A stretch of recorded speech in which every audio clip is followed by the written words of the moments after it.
Hi, Miss Best here from Best Online Tutoring.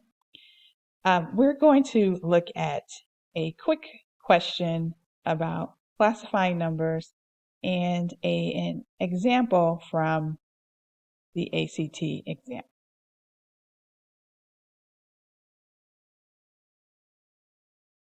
This is just a quick reminder. Is that when we classify numbers, you've seen a Venn diagram before where we put the different sets of numbers in these ovals. The largest set that includes all of the numbers will be called the complex number. The complex numbers is the largest set, and underneath the complex numbers we have imaginary numbers and real numbers.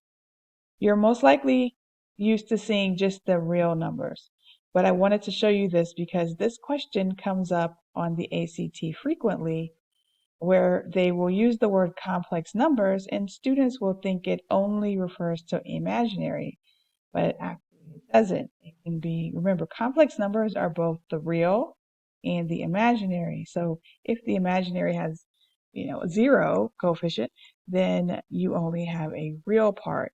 And so that is still complex. So let's look at just a quick reminder of examples of each of these numbers. So a complex number can be, for example, 7 plus 3i, where we have a is real and b is 3, which is the imaginary part. An example of an imaginary number would just be the 3i. That would be the imaginary.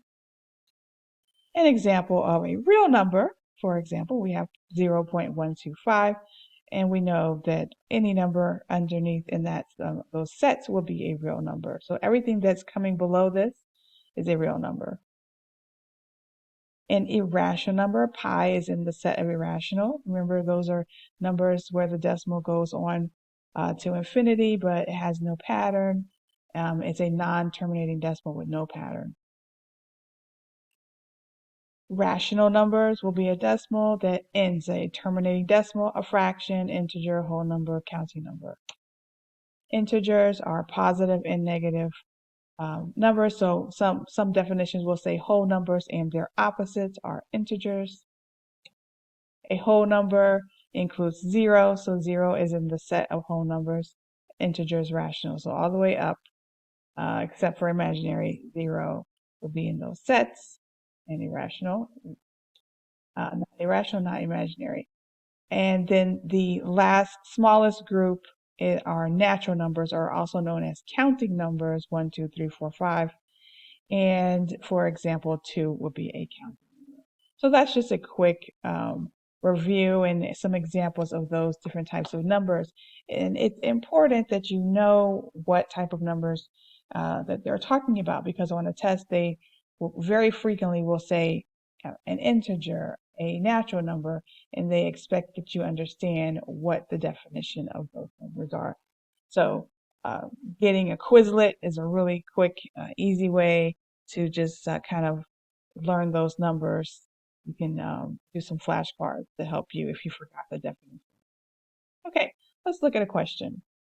So 39 here, this is from an ACT exam. For every pair of natural numbers n and m, to which of the following sets must n plus m belong? So when we have a problem like this where they give you variables and they want you to make a general definition that applies to all numbers in these. I like to use specific examples because that way it's easy for me to test, will the options be true or false.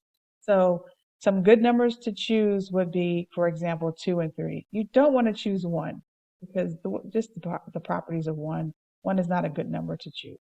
So 2 is good, 3 is good, 5 is good, 10 is good. Easy numbers to work with. So we'll say n is 2 and m is 3. So it says, to which of the following sets must n plus m? So they are telling us that n and m are natural numbers. So we must know that the definition of natural numbers is the same as counting. So 1, 2, 3, 4, 5 to infinity, those are natural numbers. And if we add them together, so 2 plus 3 is 6. and 6 is still a natural number. So now we're going to check which of these sets does 6 belong. Okay, so we know 6 is a natural number, check. We know 6 is an integer, check. 6 is a rational number, check. 6 is a real number, check. And 6 is a complex number. So 6 belongs to all of these sets. So if we look here at the options, we can see that the answer would be E. Now, what if you forget? And this is very common where a student will come to this question. This is why you can see it's number 39. So this is kind of a medium question. It's actually not an easy question because it's further on in the test. Then you want to look at the options and kind of use process of elimination.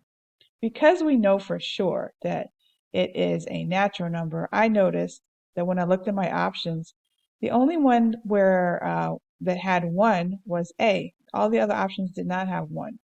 So I know for sure that 6 is a natural number, even though I may be a little bit unsure that 6 is a complex number. So that's another way I automatically eliminated these choices. And so then I know that 6 is a real number, so that helps me automatically eliminate A. And again, I know E. So even if you were not, confident in thinking, oh, is 6 a complex number? Then you can use process of elimination to choose the right answer, which is E. Okay, guys, that was just a quick overview of classifying numbers and how to apply them to a test prep question. Hope you guys have a great day. Take care.